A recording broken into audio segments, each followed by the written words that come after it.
What's up, everybody? You're back in here with the Pro Football Pod. You've got Hulk, you've got Coach, who is faceless today. Smooth operator Austin's in the building with us. He's rocking his fantasy championship belt. Just, he's got to wear it, show off the bragging rights. I would if I had a championship belt. What's going on, fellas? You ready? We've got some dynasty rankings for you today. Little fantasy centric, yes, but with the draft just happening, we've got to break down and see how these rookies line up with where they landed. What's good, boys? I honestly don't think it's changed a lot from like where we had them ranked before the draft, but definitely some people got put into really good situations that like helped them move up a lot. Like they were drafted as the number one receiver. A lot of quarterbacks got paired up with their wide receiver. Absolutely. Yeah, I'd have to go back and pull our pre-draft rankings that we had.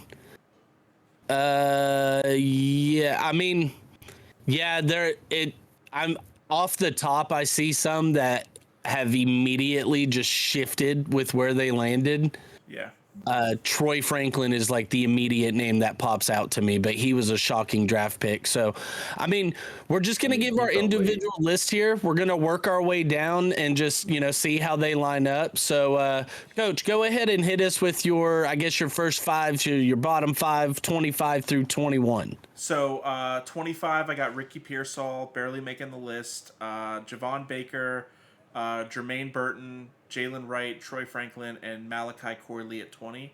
I think Ricky Pearsall specifically because I still believe that whether it's this year or next offseason, one of the two receivers for the San Francisco 49ers are getting traded, and the guy does have some grit to him. So that's why he barely makes my list. Thought he'd be a little bit higher on your list, to be honest. He's still competing with these two guys, in Debo and Ayuk. So I felt like Javon Baker, is entering a situation where there's nobody else really playing around him. Jermaine Burton is a phenomenal player, taken a little bit later than he should have been. Jalen Wright is about to be the second running back in that offense after one season and could potentially take over Devon Achane as well. And then Troy Franklin getting paired up with his dude. There's a lot of shifting going on in Denver. And Malachi Corley, there's really only Garrett Wilson there that I'm afraid of. And Malachi's got the speed. We don't know what they're going to look like after Aaron leaves, though. Yeah, and you're going to get like 8 games of Mike Williams, 6 really solid games of Mike Williams. So, exactly. Every one of those guys you listed made my list in some fashion. So, I don't disagree really with any where they were placed. To me, with these rooks, like anything past 15 and beyond is kind of, just how you're seeing it laid out for you. But Austin, so in retrospect on yours, what do you got 25 through 20? I got Brendan Rice, the boy on the Chargers. Roman Wilson for the Steelers, Bucky Irvin for the Bucks, Ricky Pearsall, Malachi Corley, and Jalen Polk. See, Jalen Polk's landing spot is what landed him there. His talent, had he gone to a team like Buffalo, like the Chiefs, like these teams that really needed a good receiver, even maybe the Steelers, I would have brought him up a lot higher. New England needs a good receiver, and he's really he doesn't have to compete against much. It's just, I feel you. It's just that offense. It's a lot. We don't know. You're totally right. Yeah. And they don't even have they've got Gerard Mayo, who's very defensive minded. So there's not a lot of known on what New England's going to look like next year. And last year they were so ass. But I think Drake May is a lot better than people were giving him credit for, the people that are hating on him at least. A lot of people had him as the third best player in the draft, and I don't agree with that at all. But so I didn't have Brendan Rice or Bucky Irving make my list at all. Well, that's where you're messing up. Jerry Rice would slap you in the face had he heard that from you. Bucky Jerry is, Rice also has to realize his son was a 7th round pick and comes in and is wide receiver 4 or 5 on that team. He should not have been 7th round pick. I agree with that. Second off, he'll be a number 3 receiver on the Chargers with Herbert throwing him the ball. So tons of value there. Who's the number 2 then for you? Because obviously Ladd, we all kind of agree Ladd McConkey. So you've got Ladd, Quentin Johnson, and Josh Palmer. Yeah.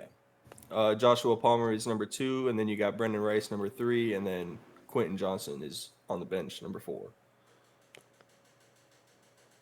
Because they spent a first round. Quentin Johnson, their first round pick last year. Yeah, it was a totally different regime. A wide receiver 4. Yeah, he was bad he last shows year. he's got what it takes, bro. I think with Harbaugh coming in, it was awful last year. You have to it's not like Staley was there, is still there. Like Staley, it's a whole new regime. Shot. So I feel that to some degree. They also brought in DJ Chark Jr. So that's what I'm saying is the depth they've got there. That's why he didn't even become a thought for me. Now, if we did a top 30, top 35, maybe. Bucky Irving, I also didn't make my list because I don't know how much value the running back 2 in Tampa Bay is going to have. So that's why he didn't make my list. I mean, secondary running backs get quite a bit of value, especially in a dynasty. It's Rachaad White's job to lose though, and Rachaad White's still young. I don't know exactly how old he is, but the guy is. Based off of his draft profile, I think that Bucky Irving makes my top 25. He did make our top 25 before the draft, but after he's one of the best running backs at catching the ball. So when you put that aspect in there, adds up a lot of points. That's something that Rachaad White does really well, though. Yeah, he gives them insurance for Rachaad White, and Rachaad White can't play every snap. So Bucky to me would be higher, which you do have him higher than Brendan Rice. So he would be just outside of my top 25, but just to go ahead and go through my 25 through 20, I had Jalen Wright for Miami. Like you said, running back 2, running back 3 coming in. There's going to be injuries in that backfield like there was last year. He's going to just be another chess piece for McDaniel. He's got the huge playability. His touches early on are a concern, but as a dynasty aspect, perfectly fine. Yeah. Blake Corum, Kyron Williams type of insurance there for you, but also just overall baller. He's going to make my list. Love Javon Baker in New England. I like that Troy Franklin got matched up with Bo Nix in Denver. He's at 22. Malachi Corley for me is at 21. And then at 20, I've got Jermaine Burton at Cincinnati. Pretty much for the same things you said, Coach, about Malachi and Burton. Malachi, I love his situation if Mike Williams was not there, because he would just be forced targets. Yeah. Now, where they didn't draft a tight end, I do think he's going to be a beneficiary of that, and he's going to be used as a chess piece for Aaron Rodgers in the red zone because he's got that gadget player ability. He can line up in the backfield for you. You can move him around. Jermaine Burton, don't think he's going to come in and take over the Tyler Boyd spot immediately, but with the T. Higgins situation on the rocks right now, I do think he gives you somebody that has the ability to take the top off opposite of Jamar Chase, which is what you haven't had on that offense yet. If we knew T. Higgins, exciting proposition. If we knew T. Higgins was gone, Jermaine Burton would be way higher on my list. But because Agreed. T. Higgins is still there, and even though he's begging for it, it's not the same, I think, as the San Francisco situation. I think that one of these guys is going to get moved for San Francisco. I think T. Higgins might get a contract. He might not. They might let him play out the rest of the year and then just let him go in free agency. But he's such a good player. They just haven't really squeezed the juice out of him. I think that's what ends up happening. In just my personal opinion, he's either traded or that he plays out his franchise tag and he's gone. Yeah.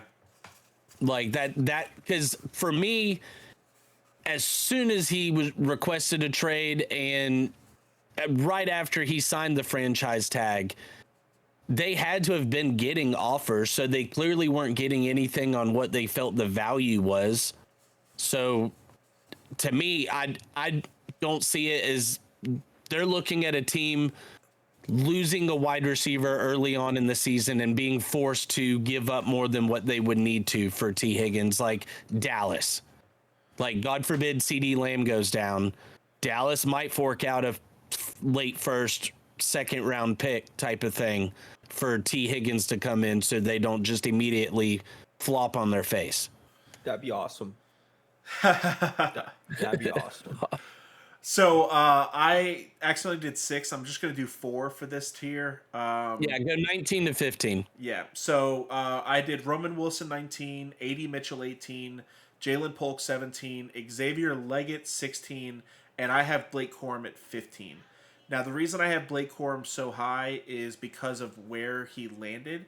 I think Kyron Williams is a phenomenal player, but Kyron Williams touched the ball on like 90% of snaps last year, and Valid. they obviously don't want to do that again. So Blake Corum, I think, is a very skilled, very experienced player that's going to come in and have a role right away. I think that if you own Kyron, you absolutely need to draft Blake Corum.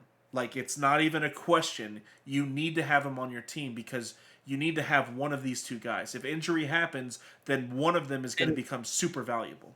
To be fair, too, I mean, most of these guys that we all have ranked from like 10 on are just insurance guys for the starters you probably already have on your dynasty roster. Yeah. Like, because these are guys that will come in and make an immediate impact as soon as somebody goes down. Now, I think Jalen Polk has the opportunity to be the number one target there.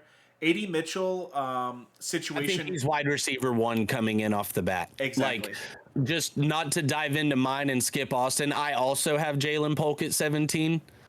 Mm-hmm. And, like, I agree with you. Like, he can come in and play wide receiver 1. It's his blocking ability that I have noted here as well that will just keep him on the field. And then A.D. Mitchell. He should be a star over there. I think he will be. I think Drake May is going to be able to utilize a player like that a lot. Especially them coming in together. They should have gotten Drake May's receiver because they need receiver help. They should have gotten Devontae Walker. Yeah, Devontae Walker. They ended up going Javon Baker instead, which I had Javon Baker rated higher than Devontae, so I was okay with it. I think with Javon Baker and Jalen Polk, Jalen's going to be the safe security blanket for Drake, and Javon's going to be the, hey, go deep. Yeah. Like, or hey, take this screen pass for 65 yards for us real quick. I wanted to have Xavier higher on my list because I think similar to Jalen, he comes in as the wide receiver 1. On that team. I think that he'll be able to, like, Thielen was playing more of a slot role last year. Terrence Marshall and the rookie that they drafted last year really haven't shown anything that says that they need to be given a bunch of targets. This guy's 6'3". He's already 24 years old. He's got a bunch of experience. So I think Xavier Leggett could be higher on my list. It's just that everyone above him, I think, is in a way better situation than he is. Yeah, I mean, finally, Bryce Young got a weapon, though. So yes. Let's see if he can use them. Yes. I think Xavier is going to extend the field for him. So, like, Bryce is going to look a lot better now. That offense is going to look better. They got a better running game. And with Dave Canellis coming in, seeing what he did with Tampa's offense last year with Rachaad White and with Baker, I think with them getting Jonathan Brooks as well, like, they've got some pieces now to design an offense with. So I agree. I like it Leggett as well. He's at 16 on my list. All the same things that you said there. Xavier Leggett is what they were hoping Jonathan Mingo would be. Yes. Now, it's still really early for Mingo, and I still, I'm not going to give up on a player after his first season. Same with the Quentin Johnson argument. But I do like Leggett more than Mingo as far as just an overall player. Austin, what's your 19 through 15? Well, at 19, I got Caleb Williams, and then I got Bo Nix, Blake Corum, Daniels, and then Troy Franklin. So I don't know what's more egregious, having Caleb Williams at 19, which just means, how many quarterbacks do you have above him? And then also immediately at 18, you have Bo Nix directly ahead of him. I need you to fully explain how Bo Nix, with the weapons he has and how that offense looked, and Caleb Williams with the weapons he has. I need you to explain this ranking for the people here, because they're probably just like literally sitting here staring. Yeah, no, I get it, guys. You guys don't watch the film of with them in college. You don't see how they actually play when the game is going on. Oh, so Not just these NFL clips scouts of don't watch the highlights. film, or they only watch highlights? No, they do, but I mean, I think every coach got their quarterback that they wanted. All right, And so if they wanted Caleb Williams, they would have gotten him, but they didn't want him. all right, so Only one team wanted him. So if the Bears don't draft Caleb Williams is the last quarterback drafted in the first round. Could have been, yeah.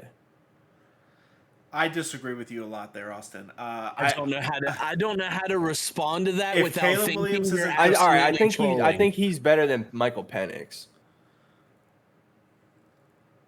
I think he's better than Michael Penix, but it's JJ, Bo Nix, Jaden Daniels, and then Drake May. So Jaden are you putting Daniels is the one whoa. quarterback I could give you as an argument Jaden Daniels over Caleb Williams as far as fantasy, because he gives you the rushing ability. All four of those that I just named actually give you rushing ability. Yeah, but Bo Nix's rushing ability Bo Nix isn't that much speedy as fuck. JJ's rushing ability is the same as he's got the quickest feet in the pocket. He's going to be able to scoot and boot. He's going to be able to extend the play. He's going to find JJ wide open all day. The consensus number one pick, the consensus top quarterback of what would have been the last 2 years, the former Heisman Trophy winner, the guy that all NFL scouts, everything for the most 90% of NFL scouts will say, have hit the guy ranked number one by far. You're saying he's the fifth best quarterback that was drafted. Yeah. These guys aren't thinking outside the box. They've just been doing this for too many years. They're thinking outside the box, and theirs being so high that you can't even see the box. So listen. Where does Caleb Williams play? USC with no. No. Where does he play? Chicago. Yeah, right now he plays in Chicago. Please don't tell me you're about to give me like historic Chicago shit. No. That's not where he's going. That's not where he's going. First off, give me a little bear claw, because y'all are sucking Caleb's hoo-ha. Give me a little bear claw. No, you're forcing me. No, this is what happened last season with the Mike Evans argument with Coach. You're forcing me to die on a Caleb Williams hill that I don't want to die on, but it's because your egregiousness. I'm not. I'm just sitting back and I'm realizing things. Okay. He plays in what is called the Windy City. Why they're not able to throw the ball there? So, he's gonna be able to throw the ball some, but compared to a dome passer and a passer who has got one of the best coaches in the league, talking about Kevin O'Connell and the Vikings. I mean, I compare him to you have to compare him to JJ. That's a decent argument. They're gonna play each other 2 times a year. That's a terrible argument. No. I'm not even giving a decent argument. That's a decent argument on like a small scale, but I think that whenever it comes to the player itself, he has the ability to have that Mahomes-ness where he's able to extend plays and make accurate throws down the field. I don't think the wind is going to affect that much. Now, being in a dome and having Kevin O'Connell is why I have JJ as high up on my list as I do. But I definitely don't have him higher than Caleb and Jaden in a fantasy dynasty because their ceilings are so much different. JJ is going to be limited by the fact that we haven't seen much from him, like compared to Caleb and Jaden. Mm-hmm. And for Jaden's sake, I think he might get snapped like a damn twig. That's why they drafted Sam Hartman, a true quarterback. Well, undrafted. Now, you want to talk about a quarterback better than Caleb Williams? That man's Sam Hartman now. Come on now. The flows. That boy can sling the pill. All right. Well, this is gonna get us too deep in the weeds because I still can't tell if you're trolling or not. But no, you'll see when the season comes. And like, all right, so JJ plays Caleb in what week? I don't know yet, but okay, they're gonna play. Again, though, the Bo Nix above Caleb Williams. You've got Caleb Williams with Keenan Allen, DJ Moore, Rome Odunze, Cole Kmet, DeAndre Swift. You've got Bo Nix with Cortland Sutton, Troy Franklin. Cortland Sutton was a beast last year. Y'all remember that? Cortland Sutton was the only. And then Javonte Williams in the running game.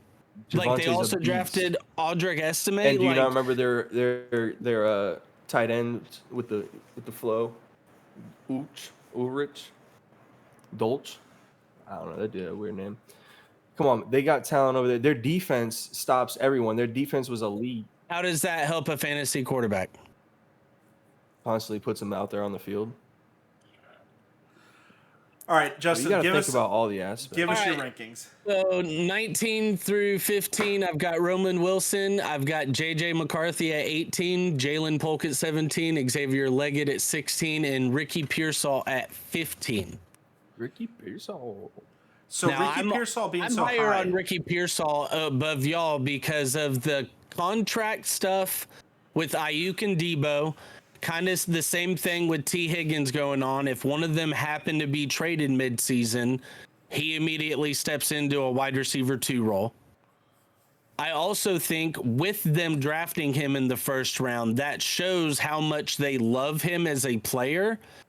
And with Shanahan, if he wants the ball in your hands, he's going to get the ball in your hands. The thing with him is obviously with Ayuk, Debo, McCaffrey, Kittle, targets and touches are going to be a little hard to come by at first. But as a dynasty perspective, I like him better than the people I have listed behind him. What do you think that are the odds that he ever becomes like an Amon-Ra or, another like top 5, top 10 at the position in his career? Like in the next 4 years, do you think that that's a possibility for him? I mean, I think it's Roman, Ricky Pearsall.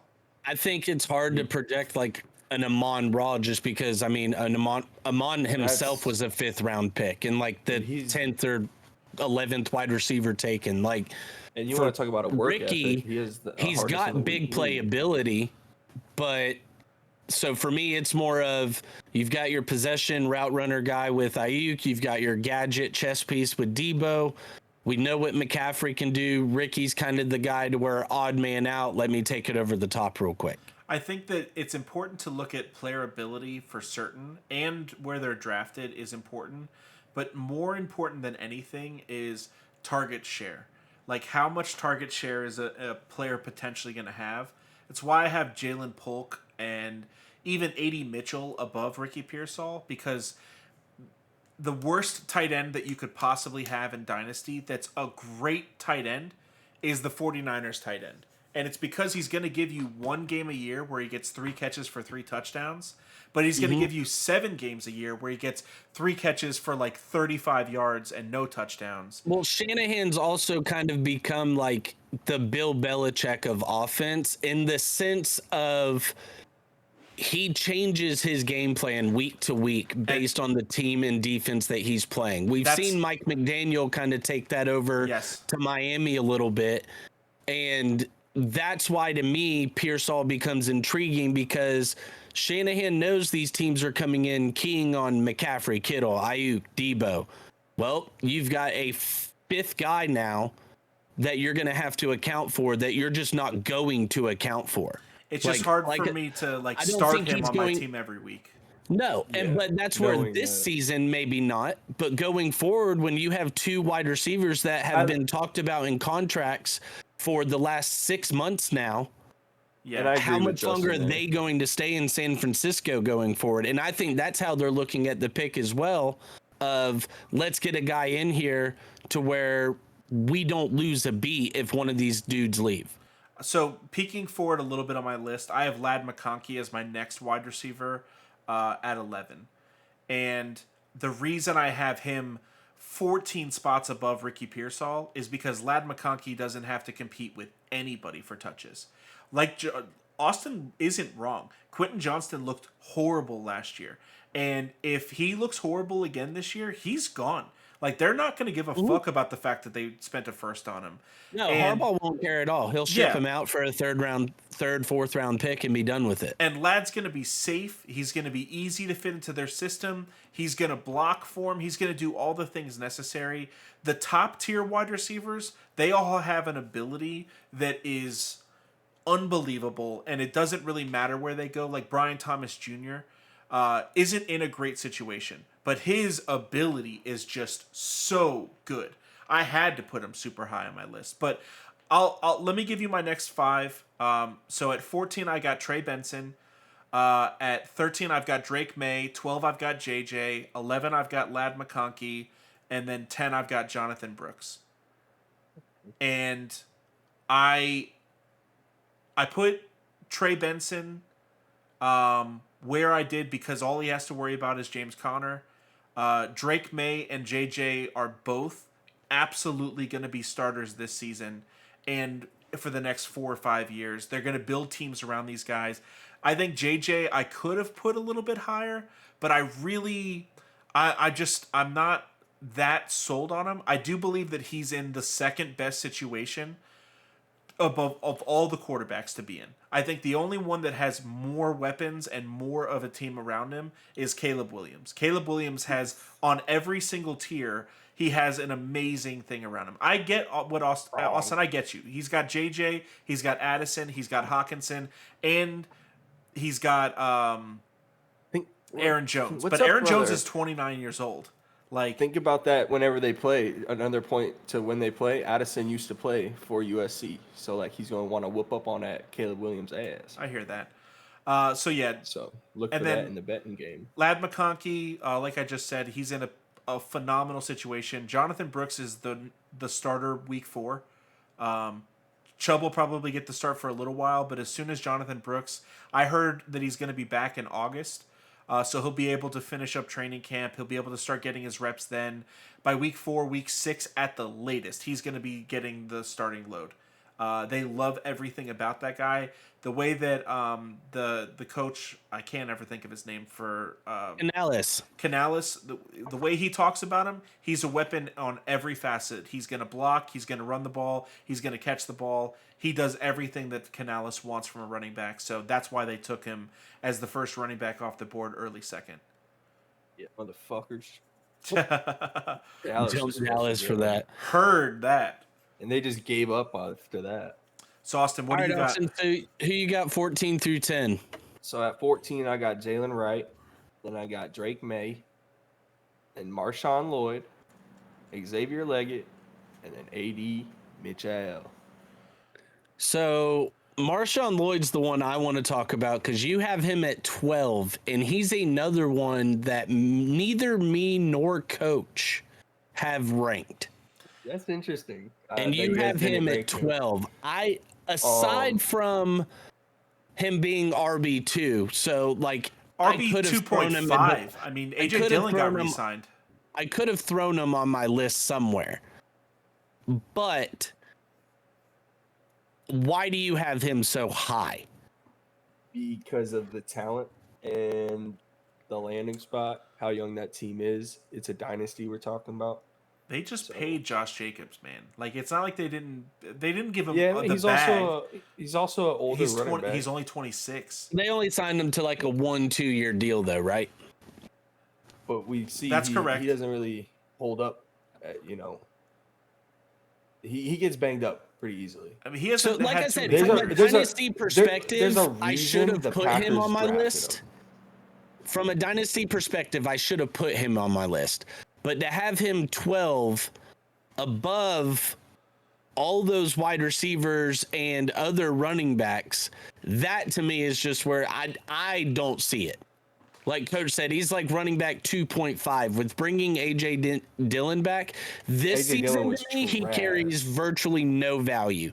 If you keep a taxi squad on your sleeper roster, which is the greatest thing ever, he's absolutely a guy I would draft and throw in my taxi squad and just let him sit and rest, chill out, and we'll see what you do. But as far as like putting him up that high, that's just, yeah, that one's confusing as well. Like, that's top of the second round. You're saying that if Marshawn Lloyd's there, you're taking him. And like for me, if Trey Benson, Jonathan that's Brooks, fine.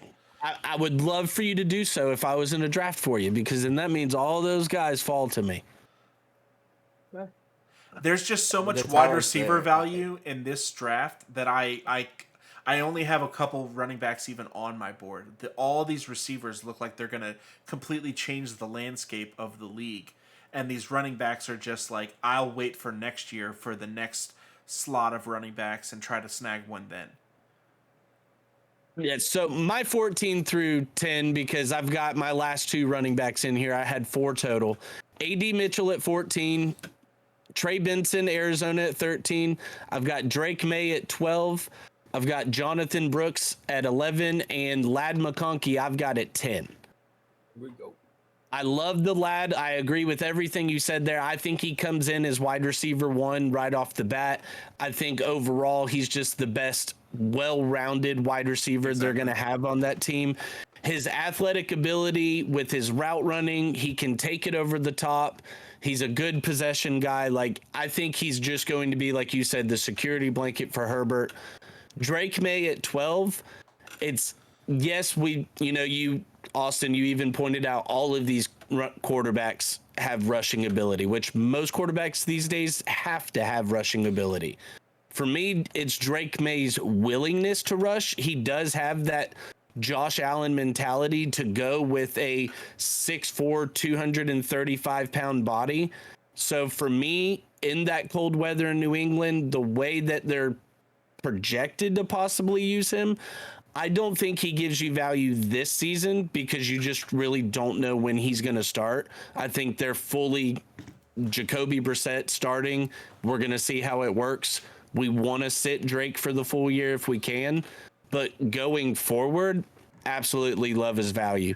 And Trey Benson's just a James Conner injury away from having full-fledged RB1 fantasy value. The guy could be Breece Hall in literally the next 8 games. He does need to work on his receiving ability, but for me, it was more of didn't really get the receiving opportunities at Florida State.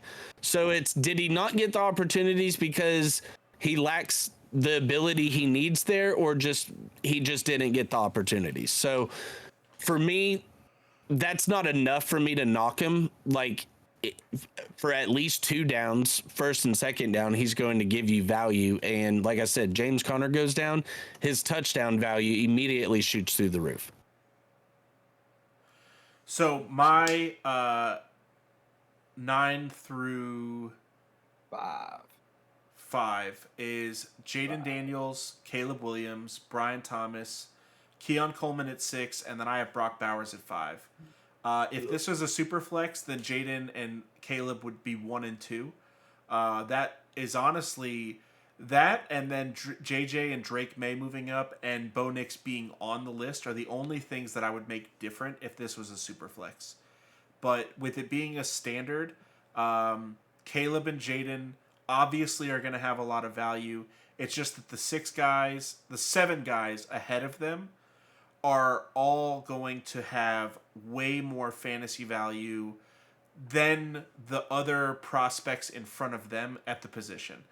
It's going to be really hard for Caleb and Jaden to just like breach into the top 12 quarterbacks in their first 1 or 2 years, even with all the weapons around them and all the ability. It's hard for me to buy into that unless it was a super flex where it's the top 24. Then absolutely have to have one of the 2 of those guys if you're in the top 5 in a draft. Like, it's not even a question. And then Brian Thomas at 7. I mentioned earlier that it's his ability.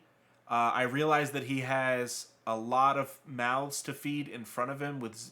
They just cut Zay Jones, so that's another part of it. He really only has. Yeah, they've got Kirk and they brought in Gabe Davis. You've still got I Evan don't Ingram. like Gabe Davis at all, bro. Like I don't trust that man at all. He's so boomer bust. It's Yeah. crazy. Mm-hmm. Like the most boomer bust player. I saw a thing on Twitter that Gabe Davis was going to be the first player to wear 2 numbers.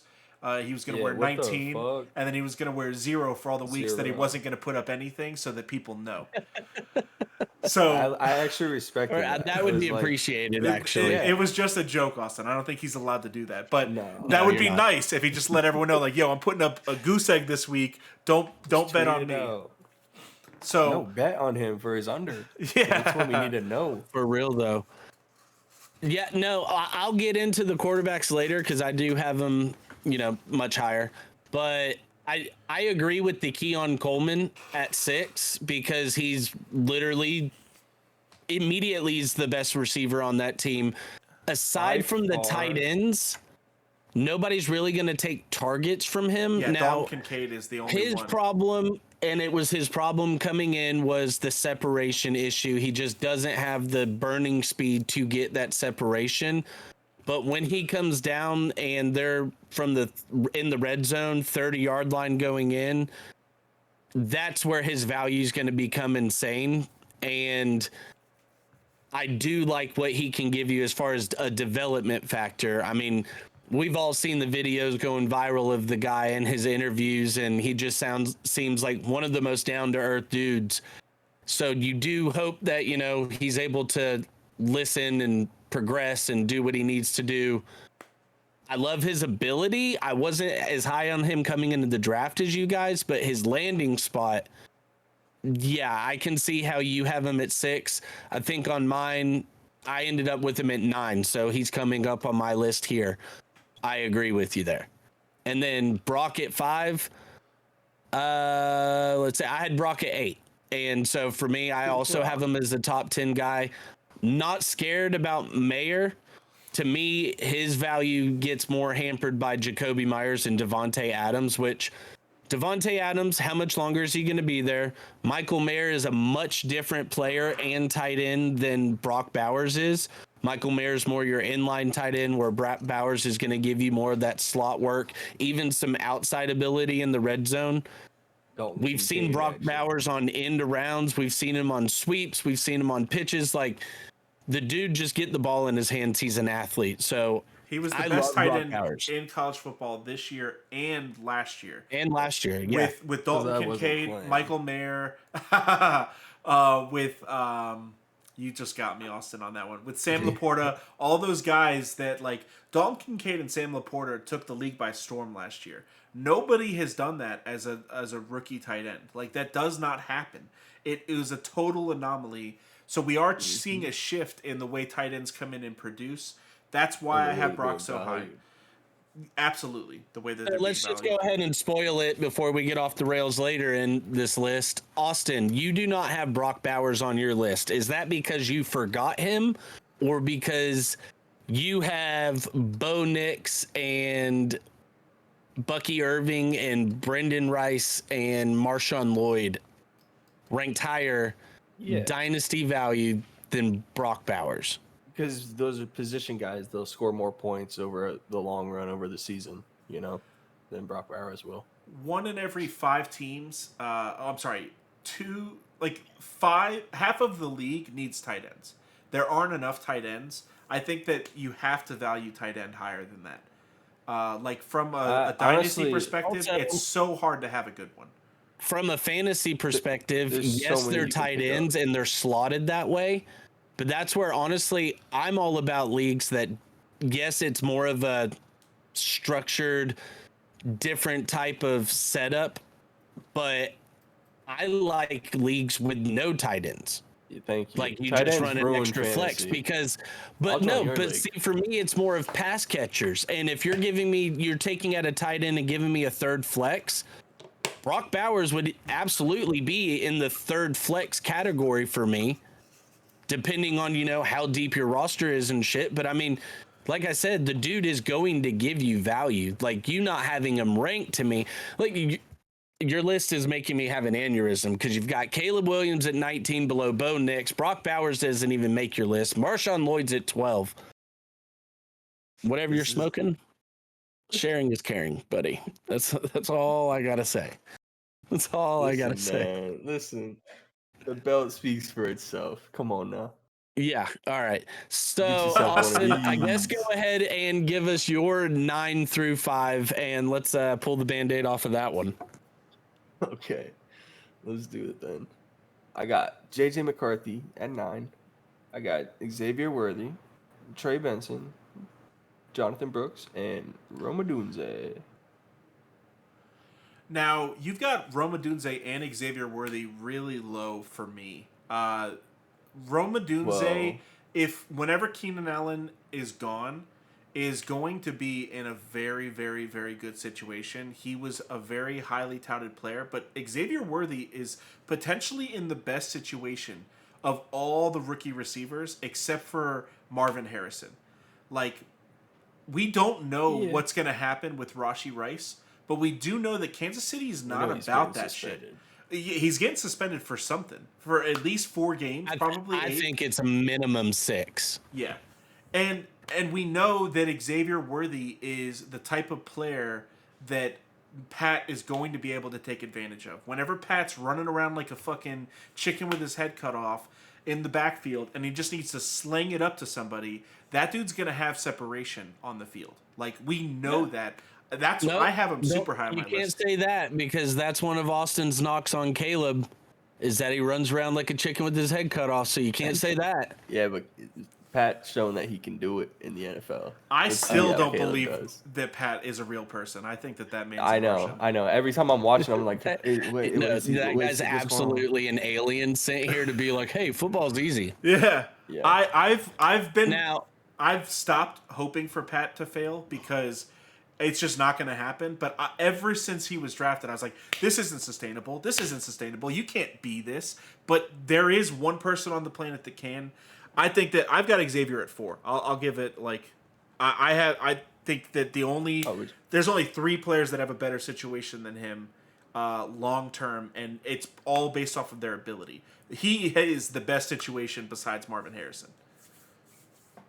So the one obviously I want to get into is how you've got JJ at 9. You've got him as your highest ranked quarterback. Now you have stayed with this of JJ being your QB1.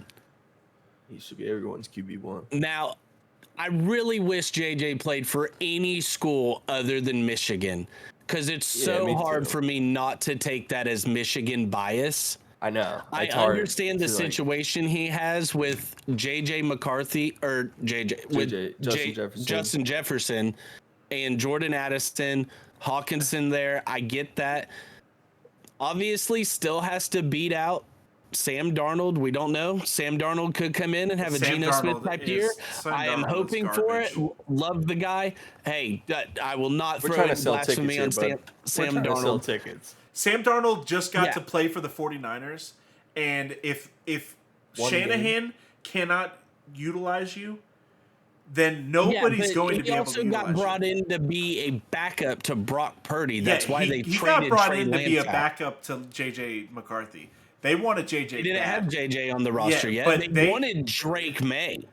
They tried to trade up for Drake May and were fine to wait on J.J. Yeah. Like, so my whole thing with J.J., having him above Jaden Daniels, Caleb Williams, Drake May, like, that's just, we'll see. And again, I've said it before and I will say it again. You got to watch this, man. I will say, I've said it before, I will say it again. If JJ McCarthy ends up being QB1 out of all these rookies this year, I will never question you on another quarterback going forward. If he's not. Are you telling me that JJ can't be Kirk Cousins? He doesn't have what it takes to be Kirk Cousins?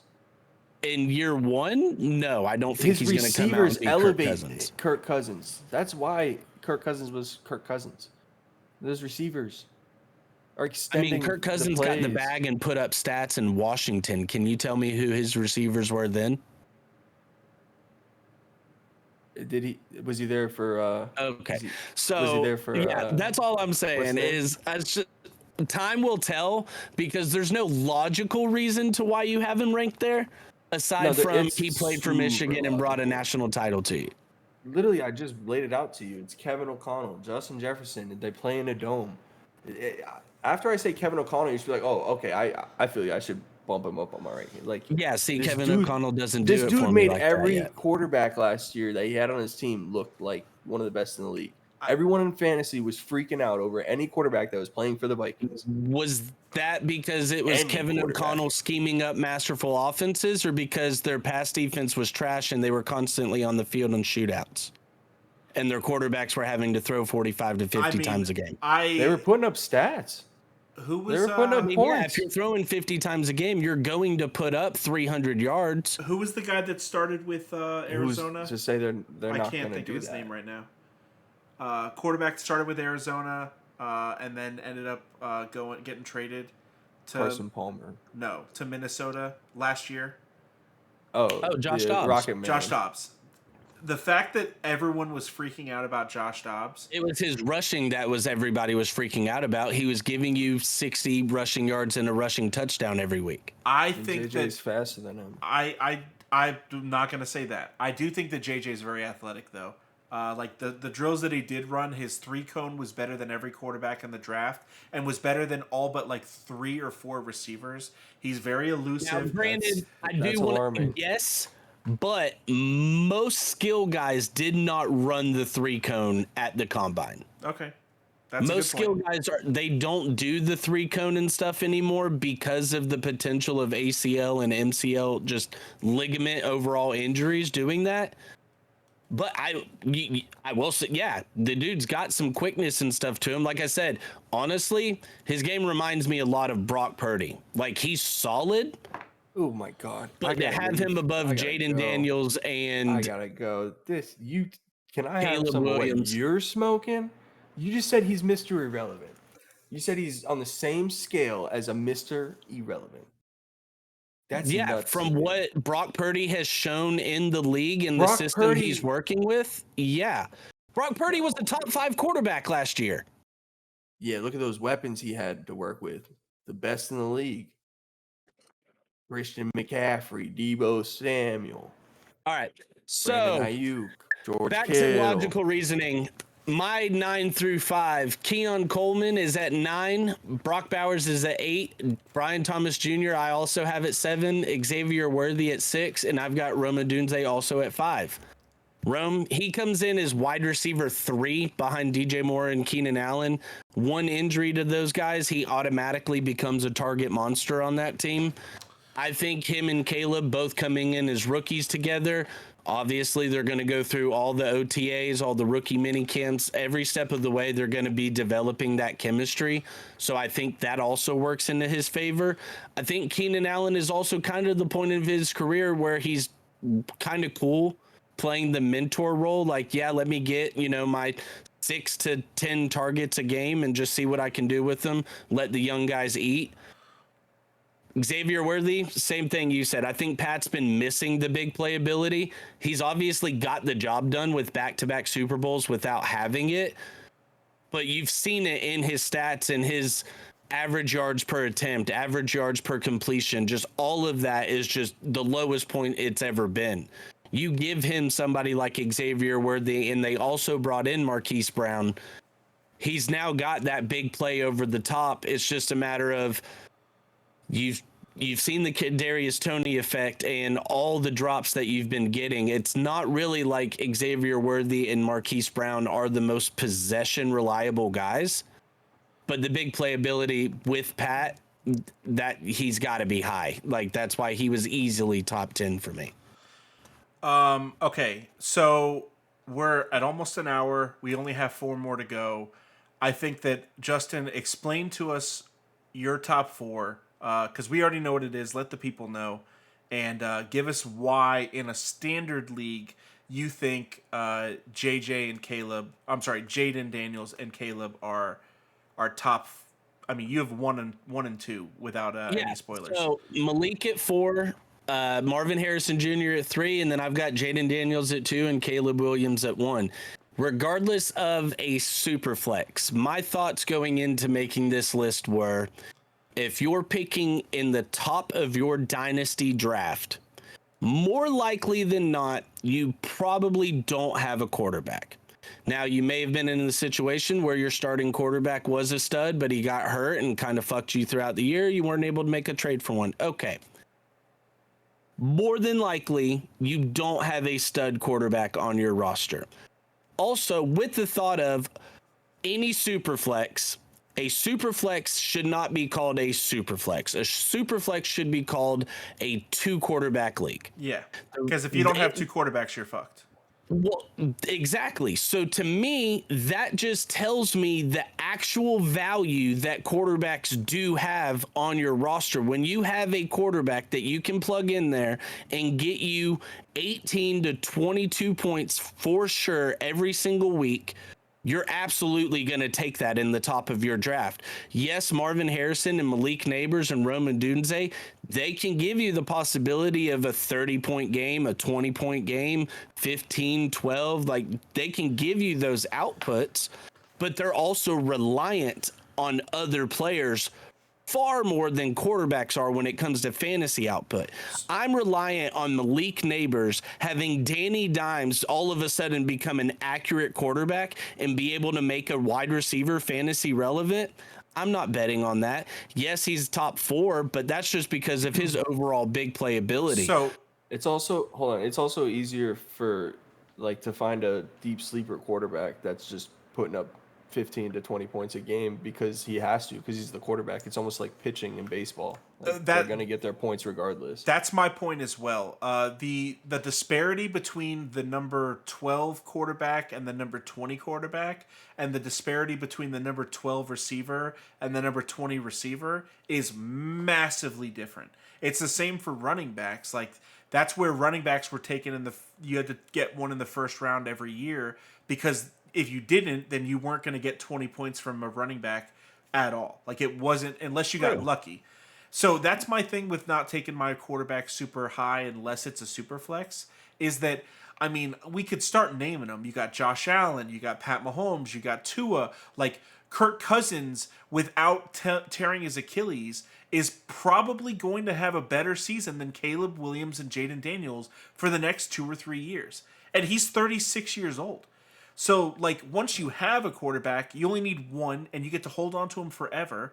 True, but, and I'm not saying Caleb Williams and Jaden Daniels will be this, but through the last few years with guys like Burrow, Herbert, we saw it last year with Stroud, these rooks do have the ability to come in and give you that Josh Allen, Pat Mahomes, Lamar Jackson type of fantasy production.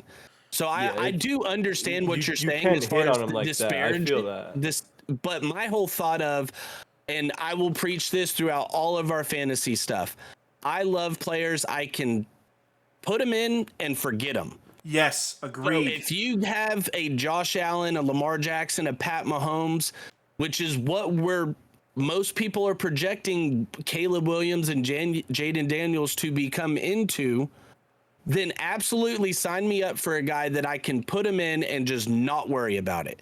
Whereas, like I said, Marvin Harrison Jr., I've got to rely on Kyler Williams getting him the ball, staying in the pocket, and making a wide receiver not named DeAndre Hopkins a top 10 wide receiver. See, I don't care as much about who the quarterback is, because for me, it's all about target share. We talked about it a little bit earlier in this exact episode, and whenever we do our fantasy football for dummies, I'm going to talk about it a lot.